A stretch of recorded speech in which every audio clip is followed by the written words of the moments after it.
Posljednja kategorija je kategorija nagrade za doprinos razvoju tržišta kapitala. Odbor za nagrade ovako je obrazložio svoj izbor.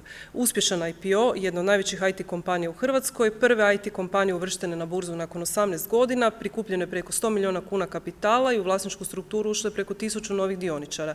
Uprava kompanije proaktivno je pristupila procesu prikupljanja kapitala putem burze, htjela je čim je više moguće uključiti zaposlenike i male dioničare u IPO, uložila je izuzetan trud u pripremu i promociju IPO-a te jasno komunicirala prednosti uvrštenja kao i želju za čim višom razinom transparentnosti. Sve to naravno nije prošlo bez velikog interesa opće investicijske javnosti i pokazalo je da ako postoji kvalitetna i dobro ispričana investicijska priča, interes ulagatelja za tržište neće izostati. Iz navedenog je posve jasno da nagrada za doprinos razvoju tržišta kapitala ide u ruke društva SPAN. Pozivam gospodina Nikolu Dujmovića, predsjednika uprave SPAN-a, da preuzme nagradu od gospođe Ivane Gažić.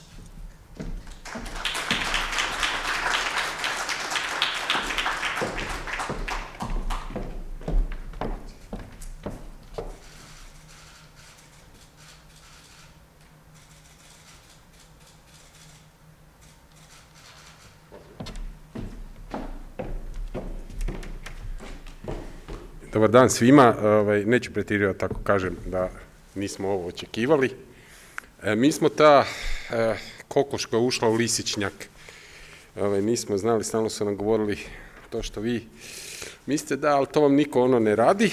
Mi smo na nekim stvarima inzistirali, sad vidimo da je to bilo dobro, ali i mi na kraju želimo postati lisica u tom lisičnjaku, nadamo se da ćemo ovdje biti dugo i uspješno, a još jednom evo hvala za nagradu i znam da se ovo ne dodjeljuje vjerojatno svake godine istom, ali potrudit ćemo se da u drugim godinama u nekom drugom kontekstu to dobijemo. Hvala.